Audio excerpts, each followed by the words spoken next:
Mohon izin Bapak, sudah terlihat? Ya, sudah. Sudah. Baik.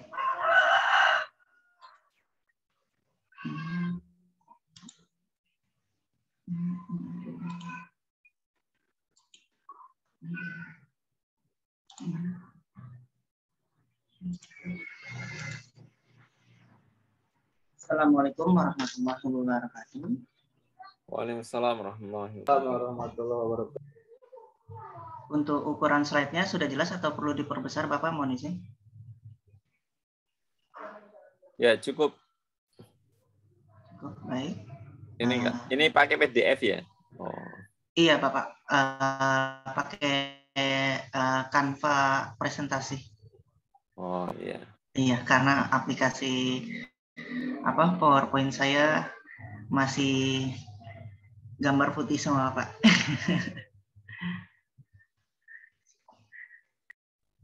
Ya, silakan. Baik, terima kasih Bapak dosen pengampu, Bapak Zulkifli Hadi Imawan LC MKOM PhD atas kesempatan yang telah diberikan kepada kami. Kali ini kami atas nama Nurfozin Maki akan memaparkan presentasi kami dengan judul Periode Kerajaan Banten. Langsung saja kita ke bagian abstraknya, yaitu perjalanan dan kemajuan Islam di Indonesia akhirnya memberikan perubahan di bidang sosial yang berbeda dalam konstruksi sosial dan mendorong sudut pandang politik. Perkembangan tersebut dapat dilihat dari masalah bahasa, pengajaran, dan sosial pemerintahan. Perubahan bahasa dibedakan oleh perubahan nama yang kebanyakan diambil dari bahasa Arab seperti Abdul, Syekh, dan Malik. Apalagi pesantren yang bersih tentang syariah, tasawuf, dan organisasi pembinaan. Kehadiran Islam di Asia Tenggara pada saat itu mungkin tidak berdampak pada dunia saat ini. Setelah episode perlawanan pekerja di wilayah Cina Selatan terhadap kepala Heng Sung tahun 878 sampai 889 Masehi yang membuat banyak muslim terbunuh, mereka memulai mencari suaka di Kedah atau sekitar saat itu Kedah dikenal sebagai wilayah Sriwijaya. Masuknya Islam ke Indonesia, khususnya wilayah Banten, mengubah kondisi sosial dan politik berasaskan keislaman sebagaimana yang dibawa oleh para mubarik. Hadirnya kerajaan Islam di Indonesia, khususnya di wilayah Banten, memberikan pengaruh yang besar dalam perkembangan dan penyebaran agama Islam di Indonesia. Beberapa kerajaan Islam yang turut memberikan kontribusi dalam penyebaran agama Islam di Indonesia, salah satunya adalah Kerajaan Banten, Malaka, dan kerajaan-kerajaan lain. Berlanjut ke pendahuluan, ada latar belakang, di mana yang melatar belakangi makalah kami yaitu sebagai berikut. Kerajaan Islam di Banten saat itu lebih dikenal oleh masyarakat Banten dan sekitarnya dengan sebutan Kesultanan Banten. Kesultanan Banten telah mencapai masa kejayaannya di masa itu telah berhasil merubah wajah sebagian besar masyarakat Banten. Pengaruh yang besar diberikan oleh Islam melalui kesultanan dan para ulama serta mubalik Islam di Banten tidak banyak disangsikan lagi dan penyebarannya melalui jalur politik, pendidikan, budaya, ekonomi pada masa itu. Dalam perjalanan sejarahnya, menurut Husain Jayadiningrat, bahwa penyebaran Islam di Banten dilakukan oleh Syarif Hidayatullah pada tahun 1525 Masehi sampai dengan 1526 Masehi. Pada tahun 1475 Masehi beliau menikah dengan adik Bupati Banten yang bernama Nai Kawunganten. 2 tahun kemudian lahirlah anak perempuan pertama yang diberi nama Ratu Winahon, dan pada tahun berikutnya lahirlah Pangeran Hasanuddin. Setelah Pangeran Hasanuddin menginjak dewasa, Syarif Hidayatullah pergi ke Cirebon mengemban tugas sebagai temenggung di sana. Adapun tugasnya dalam penyebaran Islam di Banten diserahkan kepada Pangeran Hasanuddin. Di dalam usaha penyebaran Islam ini, Pangeran Hasanuddin berkeliling dari daerah ke daerah seperti dari Gunung Pulosari, Gunung Karang, bahkan sampai ke Pulau Panaitan di ujung kulon, sehingga berangsur-angsur penduduk Banten Utara memeluk agama Islam. Setelah Kesultanan Banten berakhir, maka sekarang tinggallah peninggalan sejarah berupa bekas istana kerajaan dan beberapa bangunan lain seperti Keraton Surosuwan, Keraton Kalbun, Masjid Agung, Menara Banten, Masjid Pacinan Tinggi, Masjid Kasunanan, Masjid Caringin, Gedung Tamiyah, makam-makam Sultan Banten, dan banyak lagi yang lainnya. Bangunan-bangunan itu tidak lepas dari pengaruh religius, Hinduisme, dan Islam, serta terjadinya akulturasi negara-negara seperti Belanda, Cina, dan Gujarat atau India. Dari telaah penyebaran Islam ke Nusantara, peninggalan-peninggalan budaya di atas, satu di antara yang banyak berpengaruh adalah melalui jalur seni budaya, termasuk juga penyebaran Islam ke wilayah Banten. Dari pendahuluan yang telah disebutkan di atas, dapat kita ringkas mengenai permasalahan sebagai berikut. Setelah dipaparkan sedikit mengenai latar belakang kemunculan periode kerajaan Banten, berikut ini disampaikan beberapa prinsip penting dari periode kerajaan Banten yang akan kita bahas, yaitu di dalam pembahasan ada Bapak mohon izin saya ambil kacamata sebentar.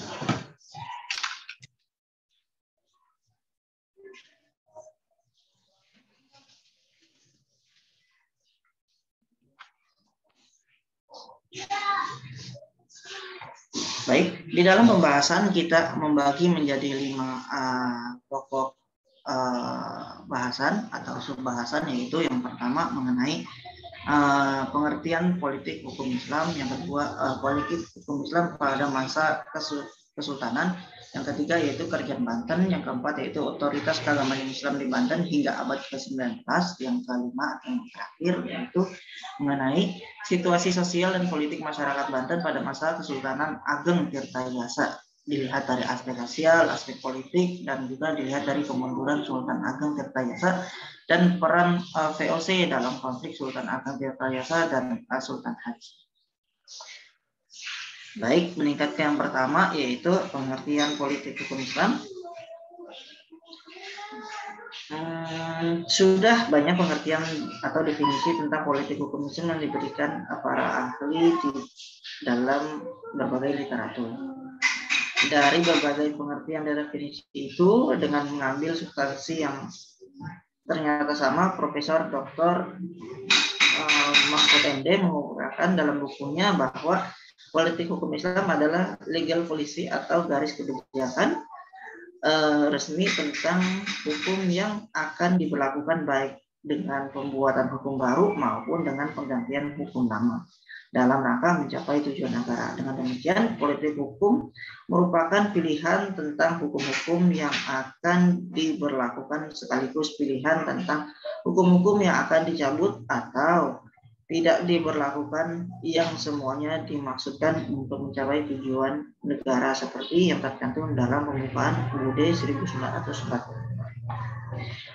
Dalam Islam, istilah politik hukum disebut dengan as-siyasah as-syariah, yang merupakan aplikasi dari al-maslahah al-mursalah, yaitu mengatur kesejahteraan masyarakat dengan hukum yang ketentuan-ketentuannya tidak termuat dalam syara. Sebagian ulama mendefinisikan politik hukum Islam sebagai perluasan peran penguasa untuk merealisasikan kemaslahatan manusia sepanjang hal-hal yang tidak bertentangan dengan dasar-dasar agama. Selanjutnya, yang dimaksud dengan politik hukum Indonesia adalah legal policy yang dilaksanakan secara nasional oleh pemerintah Indonesia yang meliputi pembangunan hukum yang berkaitan dengan pembentukan dan pembaharuan terhadap materi-materi hukum agar dapat sesuai dengan kebutuhan serta pelaksanaan hukum yang sudah ada. Menurut Mahfud MD pula bahwa hukum merupakan politik hukum, sehingga karakter produk hukum sangat ditentukan oleh perimbangan kekuatan politik atau konfigurasi politik. Dalam perkembangan hukum Islam di Indonesia, terutama yang menyangkut perkembangan penetapan hukum Islam mengalami pasang surut mengikuti arah politik yang ada pada saat itu. Apa sesungguhnya yang menjadi keinginan dan tujuan para pemegang kekuasaan, baik kekuasaan pemerintah maupun kekuasaan pejabat politik, maka penerapan hukum Islam itu diarahkan kepada kebijakan tersebut. Menurut Mahfud MD pula ada perbedaan dilakukan antara politik hukum, mana pertama lebih bersifat formal pada kebijakan resmi, sedangkan yang kedua mencakup kebijakan resmi dan hal-hal yang berkaitan dengannya. Dengan demikian, studi hukum mencakup kurang-kurangnya 3 hal, yaitu kebijakan negara atau garis resmi tentang hukum yang diberlakukan atau tidak diberlakukan dalam rangka pencapaian tujuan negara. Kedua, latar belakang politik, ekonomi, sosial, budaya atas lahirnya produk hukum. Yang terakhir atau yang ketiga yaitu tentang penegakan hukum di dalam kenyataan. Merangkup ke tema kedua, yaitu politik hukum Islam pada masa Kesultanan. Paling tidak ada 2 pendapat mengenai masuknya Islam di Indonesia. Yang pertama yaitu pendapat yang lama yang menyatakan bahwa Islam masuk ke Indonesia abad ke-13 Masehi. Pendapat ini dikemukakan oleh para sarjana antara lain N.H. Hum dan Van den Berg. Yang kedua yaitu pendapat baru yang mengatakan bahwa Islam masuk ke Indonesia abad ke-7 Masehi atau abad ke-1 Hijriah. Pendapat baru ini dikemukakan oleh Haji Agus Salim, Muhammad Zainal Arifin Abbas, Hamka, Sayyid Alwi bin Tahir Al-Haddad, Abdullah Hashimi, dan Thomas W. Aldott. Menurut kesimpulan yang ada pada seminar masuknya Islam ke Indonesia di Medan tahun 63, Islam masuk ke Indonesia sudah semenjak abad pertama Hijriah, yaitu abad ke-7 Masehi. Kesimpulan ini didukung oleh kenyataan dengan adanya makam yang merupakan tradisi dan ciri khas Islam dalam memelihara mayat atau mayit yang sebelumnya tidak pernah dikenal dalam tradisi masyarakat Hindu-Buddha. Pada saat Islam datang, secara perlahan-lahan ajaran Islam diterima oleh masyarakat dan menggeser ajaran-ajaran agama Hindu-Buddha sebagai agama yang telah ada dan dianut masyarakat Indonesia sebelumnya. Ajaran Islam juga secara berangsur-angsur ditetapkan dan dilaksanakan dalam kehidupan sehari-hari. Penerapan hukum Islam ini bukan hanya pada pelaksanaan ibadah-ibadah tertentu, melainkan juga ditetapkan pada masalah Islam, muamalat, penakahat, ubat atau jinayah atau hudud. Sebelum Belanda melancarkan politik hukumnya di Indonesia, hukum Islam merupakan hukum yang berdiri sendiri dan mempunyai kedudukan yang kuat, baik pada tatanan masyarakat maupun dalam perundang-undangan negara. Penerimaan penerapan hukum Islam ini dapat dilihat dari masa-masa awal kerajaan Islam. Pada masa Kesultanan Islam, hukum Islam sudah diperlakukan secara resmi sebagai hukum negara atau hukum positif. Kerajaan Islam yang pernah berdiri di Indonesia melakukan hukum Islam dalam wilayah kekuasaannya masing-masing, seperti Kerajaan Islam di Samudra Pasai yang berdiri di Aceh pada abad ke-13, dilanjutkan dengan kerajaan lain seperti Demak, Jepara, Tuban, Gresik, Ngapel, dan mungkin itu Banten. Di bagian timur Indonesia berdiri pula kerajaan Tidore dan Makassar, dan selanjutnya pada pertengahan abad ke-16 berdiri sebuah dinasti baru, yaitu kerajaan Mataram, dan beralih ke subpoin 3 yaitu kerajaan Banten. Kerajaan Islam di Indonesia perbedaan jalur interaksi Islamisasi di Indonesia seperti yang diulas terkait dengan keadaan sosial politik sesungguhnya memunculkan pemahaman politik yakni yang dibawa dengan jalur pernikahan atau Islamisasi yang bijaksana. Kedua, keadaan awal mula Indonesia dibagi menjadi dua fase. Fase utama penyebaran ajaran Islam dihadapkan pada masyarakat berkaisaran dengan beragama Hindu-Buddha, di mana setiap individu sebenarnya mempunyai bangunan administrasi, misalnya kota atau satuan kota, dengan keyakinan animisme atau dinamisme. Sementara itu, fase kedua yaitu abad ke-12, penyebaran Islam semakin luas dan berkembang. Hal ini dapat ditemukan pada fondasi kerajaan Islam utama di Asia Tenggara pada abad ke-13 di garis pantai utara Aceh Utara, tepatnya di wilayah Lok Semawe. Dari hal tersebut lahirlah kerajaan Islam yang sangat berperan dalam penyebaran Islam di Indonesia. Beberapa kerajaan-kerajaan tersebut seperti Kerajaan Samudra Pasai, Malaka, Kerajaan Banten, dan Kerajaan Mataram. Perkembangan kerajaan Islam tidak hanya berada di wilayah Sumatera dan Malaka, akan tetapi wilayah Jawa juga memiliki kerajaan Islam yang cukup terkenal. Adapun kerajaan yang dimaksud adalah Kerajaan Demak dan Kerajaan Banten. Pemimpin utama Kerajaan Demak adalah Raden Patah. Beliau adalah seorang kerabat Raja Majapahit dari pasangan seorang putri Caplah. Selanjutnya, setelah berdirinya Kerajaan Demak, selanjutnya berdiri pula Kerajaan Banten dan Cirebon yang merupakan pusat Kerajaan Demak di Jawa Barat. Syarif Hidayatullah adalah seorang rekan Raja Demak yang dikirim dari penindasan Raja Hindu Pajajaran. Wilayah Banten terletak di garis pantai Selat Sunda dan merupakan jalur penghubung antara Sumatera dan Jawa. Posisi sambungan penting ini membuat Demak mendominasi. Pada abad ke-16, penguasa di Banten bernama Prabu Pucuk Umum dengan kedudukan pemerintahan Kadipaten di Banten Giring, seperti terindikasi dari informasi Jude Boss tahun 1616, seorang penulis Portugis. Di antara pelabuhan-pelabuhan yang tersebar di wilayah Pajajaran, pelabuhan Sunda Kelapa dan Banten merupakan dua pelabuhan terbesar yang dikunjungi oleh para pedagang lokal dan maupun pedagang asing. Dari sanalah sebagian besar lada lokal lainnya diperdagangkan. Sebelumnya Banten dikenal juga sebagai kota metropolitan. Kota ini menjadi titik fokus kemajuan Kesultanan Banten yang sempat mengalami masa kejayaan selama kurang lebih 300 tahun sesuai penuturan Pajajaran. Perjalanan Islam di Banten bermula ketika Prabu Siliwangi secara rutin menyaksikan nyala lampu di langit. Untuk mendapatkan jawaban atas makna tersebut, ia mengutus Kian Santang, konsultan kerajaan Pajajaran, yang mengatakan bahwa cahaya di atas Banten adalah cahaya Islam.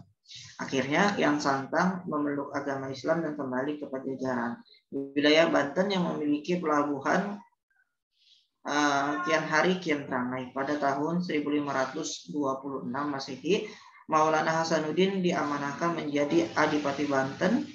Perjalanan Banten terus berlanjut, yakni dengan dijadikannya Banten sebagai negara bagian Demak yang diketuai oleh Maulana Hasanuddin. Kuasa Demak jatuh dan digantikan oleh kekuasaan panjang, maka Banten diumumkan sebagai negara merdeka oleh Maulana Hasanuddin. Kemenangan ini runtuh pada masa Kesultanan Ageng Tirtayasa. Kesultanan Banten dimusnahkan karena aktivitas anak penguasa Ageng sendiri, tepatnya Raja Haji. Pada saat itu Raja Haji diberkahi dengan perintah ayahnya sebagai seorang penguasa muda yang bertepatan di Surasowon. Bagaimanapun, penguasa memiliki ikatan erat dengan organisasi dalam hal apapun, memberi mereka kemampuan beradaptasi untuk bertukar. Saat pelabuhan Banten, Raja Ageng Raja Ageng sangat membenci masalah tersebut. Hingga akhirnya penguasa Ageng menyerang kediaman kerajaan Surasowon pada tanggal 27 Februari 1682. Terjadi konflik yang mengerikan. Raja Ageng Tirtayasa melawan organisasi yang menjunjung tinggi Raja Ajit. Kediaman kerajaan Surasowon mengalami kehancuran pertama karena konflik, meskipun kastil Surasowon telah dimodifikasi oleh Raja Haji dengan bantuan seorang insinyur Belanda. Kediktataan untuk pembangkangan oleh individu Banten tidak pernah mereda akan hal tersebut. Perang gerilya yang dilancarkan oleh Raja Ageng Tirtayasa dengan anaknya yang bernama Pangeran Purbaya dan Syekh Yusuf, kehadiran dan kecemerlangan kerajaan Banten di masa lalu dapat dilihat dari adanya bangunan bersejarah, misalnya yang seperti yang disebutkan tadi, yaitu Masjid Banten yang berdiri pada masa pemerintahan Maulana Hasanuddin Banten. Desain masjid yang merupakan perpaduan antara teknik asing dan Jawa, sementara itu bangunan lain seperti kastil Surasowon. Berlanjut, Bun, ada orang? Halo. Berlanjut ke selanjutnya, yaitu sebagai 4, yaitu otoritas keagamaan Islam di Banten pada abad ke-19. Banten merupakan salah satu wilayah Nusantara yang memiliki reputasi sebagai wilayah Muslim yang umatnya lebih taat dalam menjalankan ibadah jika dibandingkan dengan Muslim di daerah lain. Kesultanan Banten didirikan oleh Syarif Hidayatullah atau Sunan Gunung Jati dan putranya Hasanuddin yang mengalahkan kerajaan Sunda yang berpusat di Banten Jirang. Pusat Kesultanan Banten kemudian dipindahkan ke pesisir utara Banten pada tanggal 1 Muharram 1933 Hijriah, bertepatan juga dengan tanggal 8 Oktober 1526, melalui kekuatan politik. Maaf, saya lagi kuliah. Melalui kekuatan politik dan batas tertentu militer, Sultan-Sultan Banten dan aparat pemerintahannya diduga aktif dalam melakukan dakwah sehingga dapat dengan sukses mengkonferensi keyakinan sebagian besar masyarakat Banten, baik penduduk asli yang tinggal di pedalaman Banten maupun pendatang yang datang dari berbagai wilayah Jawa bekerja sebagai penggarap lahan pertanian dan perkebunan di daerah Banten. Mereka yang awalnya beragama Hindu atau Buddha kemudian menjadi penganut Islam yang taat. Pada awal periode Kesultanan Banten, posisi otoritas keagamaan dan politik terkonsentrasi pada tangan pendiri Kesultanan Banten, yaitu Syarif Hidayatullah dan Hasanuddin. Pada batas ini nampak bahwa pendiri Kesultanan Banten merupakan pemilik otoritas keagamaan sekaligus politik yang kuat, di mana mereka berperan sebagai penafsir teks Al-Quran dan hadis yang ejawantahkan dalam kegiatan dakwah dan pengajaran agama hingga pencarian ilmu keislaman. Pada sisi lain, mereka juga merupakan pemegang otoritas politik karena kekuasaan berada dalam genggaman sehingga memudahkan untuk mengatur dan mengambil kebijakan dalam menjalankan urusan kenegaraan sekaligus keagamaan. Meskipun demikian, konsentrasi otoritas keagamaan dan politik pada satu genggaman itu tidak berlangsung lama. Hal ini ditandai dengan mulai adanya guru-guru agama yang menjalankan Islam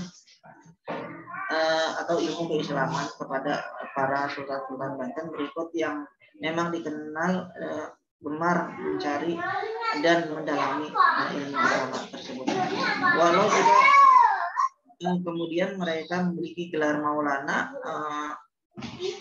bagi pendiri dan 3 sultan pertama Kesultanan Banten, yaitu Maulana Ma'mun, Maulana Abdul dan Maulana Hasanuddin atau Maulana Hasanuddin Banten yang lebih dikenal. Maulana Yusuf dan Maulana Muhammad. Memberi gelar Maulana menurut Burunesen diberikan kepada seorang yang memiliki pengetahuan agama yang luas atau ulama sufi. Pemisahan antara otoritas keagamaan dan politik nampaknya semakin jelas terjadi pada masa penguasa Banten pertama yang bergelar Sultan Abdul Mufakir Mahmud Abdul Qadir yang meninggal pada tahun 1651. Hal ini ditandai dengan adanya permintaan Sultan Abdul Mufakir dan anaknya Abdul Malik Ahmad yang mengirim utusan kepada Syarif besar di Mekah untuk mengirimkan seorang ahli hukum Islam atau syariah yang berpengetahuan luas untuk memberikan pemahaman keagamaan di Kesultanan Banten, meskipun permintaan ini tidak dapat dipenuhi dalam konteks sejarah. Dalam konteks sejarah Banten, pemegang otoritas keagamaan yang tadinya berada dalam genggaman seorang sultan pada batas tertentu mulai dipindahkan kepada seorang qadhi, yaitu seorang hakim atau syekh tertinggi di mana perannya mengalami dinamika sepanjang sejarah Banten. Istilah qadhi sendiri kemudian dijadikan sehingga dilabelkan menjadi kali, ki atau kiai, sering kita kenal saat ini. Di mana dalam konteks Sultanan Banten, qadhi ini mendapat gelar Kiai Fakih Najimuddin. Dalam konteks keagamaan, Qadhi Kesultanan Banten memiliki peran yang penting karena dialah yang menjadi pemutus perkara-perkara yang terkait dengan perkawinan, perceraian, waris, dan pemeliharaan anak. Sedangkan urusan pembunuhan atau pidana berat nampaknya diserahkan kepada sultan atau mengkumi, dan karena Banten telah dijajah oleh Belanda sejak tahun 1682, maka Belanda melarang penetapan hukum pidana Islam seperti qiyas dan had.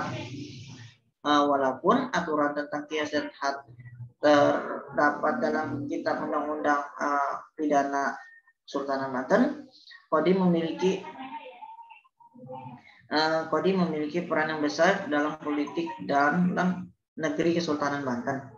Pada saat kematian Maulana Yusuf pada tahun 1580 misalnya, Qadhi memainkan peran penting dalam memilih pengganti Maulana Yusuf, yaitu anaknya yang masih berusia 9 tahun yang bernama Maulana Muhammad, yang lahir tahun 1580 dan wafat tahun 1596. Peristiwa ini berulang ketika Maulana Muhammad meninggal dalam pertempuran untuk menguasai Palembang, yang kemudian Qadhi melantik Pangeran Abdul Qadir yang masih belia untuk menggantikan posisi ayahnya dan menjadi pengajar sekaligus penasihat sultan yang paling diandalkan. Melalui otoritas keagamaan yang dimiliki, Qadhi memiliki 16 pengaruh yang luas, tidak hanya sebatas pada kalangan istana, namun juga meluas di kalangan rakyat Banten. Dapat diduga bahwa Qadhi tidak hanya mengajari ilmu agama kesultanan, namun juga kepada abdi istana dan rakyat Banten, sehingga proses Islamisasi menjadi lebih cepat. Qadhi juga memiliki kaki tangan yang bernama penghulu atau petugas keagamaan yang mengawasi pengurus masjid, perkawinan, perceraian, dan hakim tingkat daerah dan kampung. Selain itu, Qadhi juga memiliki staf lain yang membantunya, yaitu Karta, Jaksa, dan Pangliwara. Mereka adalah aparat pemerintah Kesultanan Banten yang bertugas sebagai perwakilan Qadhi di tingkat kampung. Meskipun para staf Qadhi ini belum diketahui kapasitas dan latar belakang pendidikannya, namun dapat diduga bahwa mereka memiliki pengetahuan dan pemahaman keagamaan yang cukup memadai sehingga Qadhi mengandayakan sebagai otoritas keagamaan khusus dalam penyelesaian masalah hukum keluarga Islam di tingkat kampung kepada mereka. Menurut Utriza, Qadhi memiliki beberapa peran, yaitu sebagai hakim, penengah, mediator, notaris, penjaga, panitera, tempat kepercayaan warga untuk menitipkan hartanya, sekaligus tempat memutuskan perkara jika ada yang tidak puas dengan keputusan penghulu yang bertugas pada level di bawahnya. Jabatan Qadhi diberi gelar Fakih Najimuddin di Kesultanan Banten tetap bertahan pada puncak hierarki kekuasaan hingga awal ke-19, di mana Fakih Najimuddin memiliki wewenang untuk mengangkat dan memecat pejabat yang menangani permasalahan agama, yaitu penghulu dan hamil atau bertugas untuk mengurusi desa. Posisi ini bertahan hingga tahun 1868 atau 36 tahun sejak Kesultanan Banten dihapuskan oleh Belanda pada tahun 1832. Otoritas keagamaan Kiai Fakih Najamuddin kemudian diwariskan kepada Sarkodie yang khususnya penghulu yang kemudian menjadi bagian dari sistem birokrasi pemerintah kolonial Belanda, pejabat yang khusus mengurusi permasalahan keagamaan. Selain penghulu, staf kodi lain, otoritas keagamaan di Sultan Banten dimiliki oleh para guru agama yang berpusat di Kasunyatan yang merupakan pusat penting ilmu pengetahuan dan pendidikan agama Kesultanan Banten yang dimulai sejak era kepemimpinan Maulana Muhammad. Guru-guru agama ini datang dari berbagai tempat Nusantara dan mancanegara karena Kesultanan Banten pada puncak kejayaannya dikenal sebagai pusat perekonomian tersibuk sekaligus sebagai pusat ilmu pengetahuan keagamaan di Nusantara sehingga menarik para ulama untuk bermukim di wilayah ini. Kadang-kadang terjadi perbedaan pendapat terkait dengan permasalahan keagamaan. Misalnya, Qadi pada tahun 1780 menetapkan jabatan sebagai Sultan Abdul Mufakir Muhammad Aliuddin 1777 sampai 1802 terpengaruh oleh ajaran ulama asing yang merupakan teknik baru dalam penentuan awal dan akhir Ramadan. Otoritas keagamaan juga dimiliki oleh para kiai independen pada awal abad ke-19 atau setelah dihapusnya Kesultanan Banten oleh Inggris pada tahun 1813. Mulai secara masif membuka pesantren untuk memberikan pelajaran agama kepada generasi muda Banten. Kemungkinan besar para kiai independen ini muncul akibat dihapuskannya Kesultanan Banten dan Kiai Fakih Najamuddin sehingga rakyat Banten kemudian mencari otoritas keagamaan yang dapat langsung mereka minta nasihatnya tanpa melalui birokrasi. Bisa jadi sebagian besar rakyat Banten enggan untuk merujuk agama Islam dari penghulu dan membayar zakat kepada penghulu karena mereka menganggap menganggap mereka sebagai bagian dari pemerintah kolonial Belanda. Baik, pada bahasan berikutnya yaitu tentang situasi sosial dan politik masyarakat Banten pada masa Kesultanan Ageng Tirtayasa. Yang pertama yaitu aspek sosial.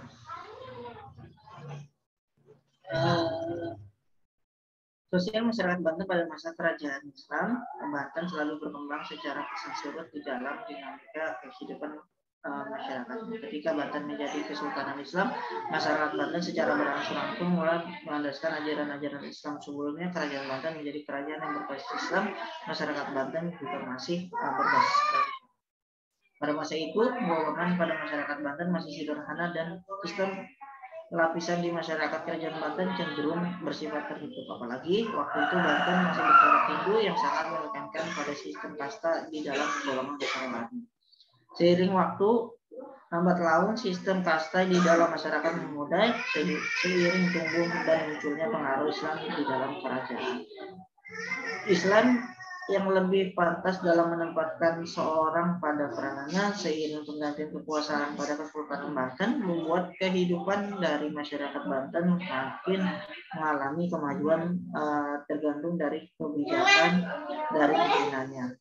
Kehidupan masyarakat Banten selama kekuasaan Sultan Ageng Tirtayasa semakin membaik dari sebelumnya. Sultan Ageng Tirtayasa selalu memperhatikan kesejahteraan dan kehidupan rakyat Banten. Pada masa Sultan Ageng Tirtayasa inilah titik di mana Banten menuju kejayaannya sebagai Kesultanan Islam.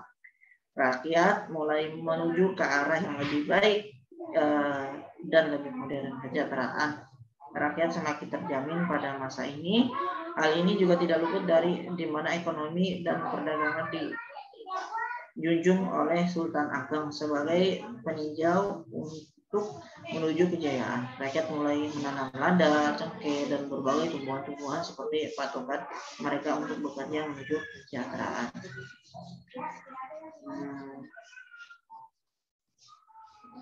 Banten ketika itu menjadi pusat perdagangan seluruh dunia. Banyak kapal-kapal dan orang Eropa mulai berdatangan untuk berdagang dengan para pedagang dari Banten. Pelabuhan menjadi bandar niaga bagi dunia.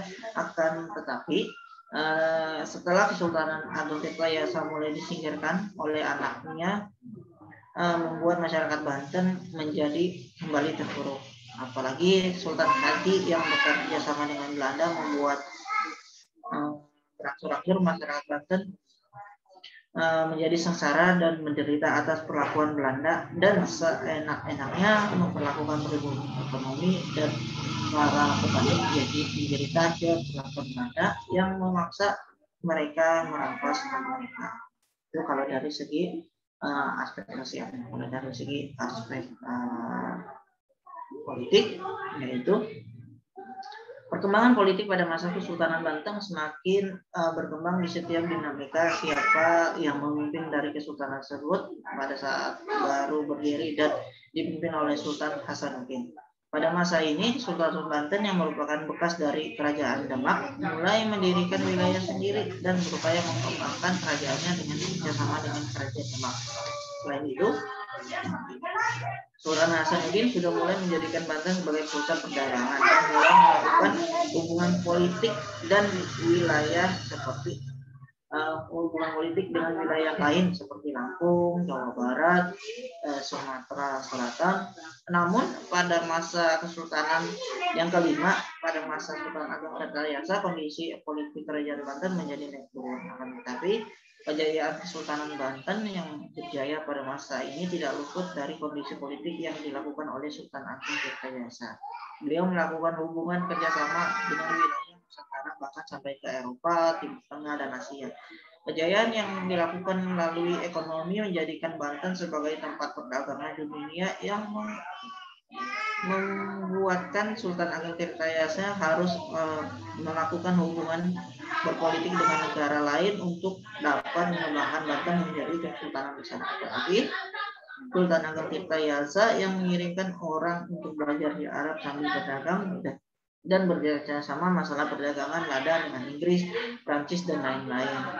Ketika terjadi perang saudara antara Sultan Agung Tirtayasa dan Sultan Haji, membuat Sultan Agung Tirtayasa meminta bantuan kepada Inggris dengan hubungan kerjasama mereka yang sudah pernah terjadi, yang dimana di dalamnya Inggris akan membantu ketika Belanda memulai melakukan pergerakan ke Banten. Pada masa akhir Kesultanan Agung Tirtayasa, kondisi politik Banten menjadi turun dan mencekam di kalangan rakyat Banten. Di titik inilah rakyat mulai gelisah akibat adanya pergolakan di dalam kalangan istana Banten. Politik di dalam istana pun terjadi dan saling menjatuhkan satu sama lain. Sultan Haji selaku anak dari Sultan Agung Tirtayasa mulai menentang ayahnya dan memulai bekerja sama dengan Belanda untuk menentang ayahnya. Belanda pun mulai menanamkan politik adu domba kepada Sultan Haji dan Sultan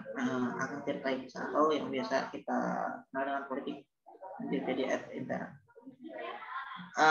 Ketika Sultan Haji menjadi pemimpin memuat politik di Kesultanan Banten menjadi berubah dan berbau politik Eropa atau politik Belanda. Pada saat baru berdiri dan dipimpin oleh Sultan Hasanuddin, pada masa ini Kesultanan Banten merupakan bekas dari Kerajaan Demak mulai mendirikan wilayah sendiri dan berupaya mengembangkan kerajaannya dengan kerjasama dengan Kerajaan Demak. Selain itu, Sultan Hasanuddin sudah mulai menjadikan Banten sebagai pusat perdagangan dan mulai melakukan hubungan politik dengan wilayah seperti Lampung, Jawa Barat, dan Sumatera Selatan seperti yang tadi dijelaskan. Namun pada masa Kesultanan yang kelima, yaitu Sultan Agung Tirtayasa, kondisi politik Banten menjadi naik turun. Akan tetapi kejayaan Sultan Banten berjaya pada masa itu tidak luput dari kondisi politik yang dilakukan di sana. Kejayaan yang dilakukan melalui ekonomi menjadikan Banten sebagai tempat perdagangan yang membuatkan Sultan Agung harus melakukan hubungan politik dengan negara lain.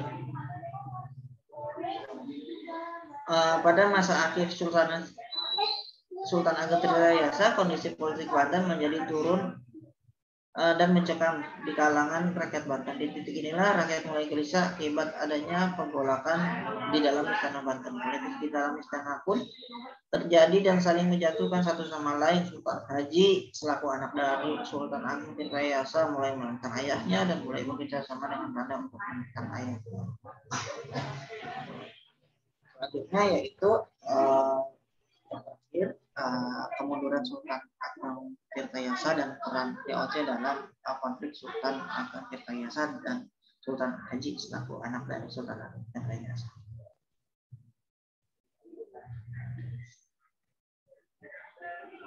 Pada masa berkuasa, Sultan Agung Tirtayasa sudah memberikan kemajuan dan kejayaan yang sangat besar bagi kerajaan Islam di Banten. Selama berkuasa, situasi Kesultanan Banten mengalami kondisi yang baik-baik dan kondisi politik di istana berjalan dengan baik pula. Akan tetapi semua itu mulai berubah saat Sultan Haji menjadi raja muda dari Kesultanan Banten. Disinilah mulainya titik kemunduran dan berakhirnya kekuasaan dari Sultan Agung Tirtayasa. Ada tahun 1680 muncul perselisihan dalam Kesultanan Banten yang memicu konflik di dalam istana dan antara ayah dan anak tersebut. Sultan Agung Tirtayasa yang dikenal sebagai seorang yang sangat menentang segala penjajahan dan berusaha menentang VOC, kurang disetujui oleh Sultan Haji sebagai raja muda. VOC mengetahui adanya keretakan di dalam istana membuat mereka memanfaatkan kesempatan ini untuk melakukan politik Divide et Impera. VOC mulai melakukan strategi dengan membantu Sultan Haji untuk mengakhiri kekuasaan dari Sultan Agung Tirtayasa. VOC memberikan dukungan kepada Sultan Haji yang membuat perang saudara tidak dapat dipisahkan. Sultan Haji yang mengambil alih kekuasaan dan berpaling ke Belanda serta menahan Sultan Agung Tirtayasa di kediamannya membuat situasi semakin buruk. Para kaum muslim di Banten tidak mendukung dari Sultan Haji tersebut. Sementara dalam memperkuat posisinya pada tahun 1682 Sultan Haji sempat mengirim utusannya ke Inggris untuk menemui Raja Inggris agar mendapat dukungan dan bantuan persenjataan. Dalam perang ini membuat Sultan Agung Tirtayasa terpaksa mundur dari istananya dan pindah ke kawasan yang disebut dengan Tirtayasa atau pedalaman. Di pedalaman inilah Sultan Agung Tirtayasa bersama pengikut dan kedua anaknya yang lain bersembunyi untuk mengatur strategi guna melawan Sultan Haji dan para antek Belandanya. Akan tetapi tahun 1683 kediaman Sultan Agung Tirtayasa diketahui oleh Sultan Haji dan melaporkan hal ini kepada pihak Belanda. Sultan Haji mengutus 52 orang keluarganya untuk membujuk Sultan Agung Tirtayasa untuk kembali ke istana. Setelah berhasil dibujuk, Sultan Haji dan pasukan Belanda mulai menerapkan tipuan muslihat untuk mengepung iringan Sultan Agung Tirtayasa menuju istana dan menangkapnya. Sedangkan untuk anaknya Pangeran Purbaya dan Syekh Yusuf berhasil kabur dengan para pengikutnya. Setelah tertangkapnya Sultan Agung Tirtayasa membuat Belanda mulai seenaknya terhadap Kesultanan Banten. Pada tahun 1684 Sultan Haji yang naik takhta dan berkuasa selalu dibayang-bayangi oleh Belanda.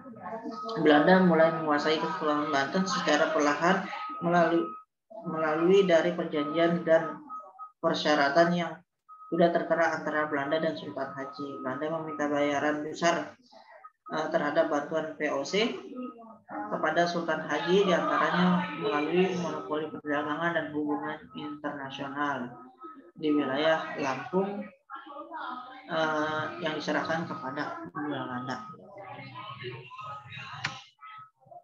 Dari pemaparan di atas dapat disimpulkan sebagai berikut, yaitu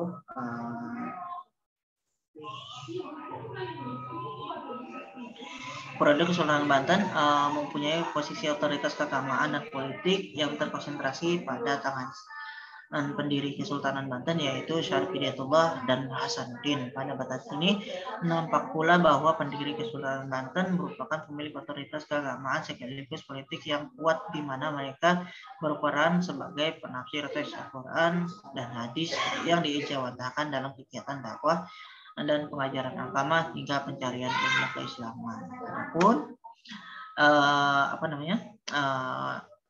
referensi-referensi atau rujukan-rujukan dari penulisan makalah di atas adalah sebagai berikut.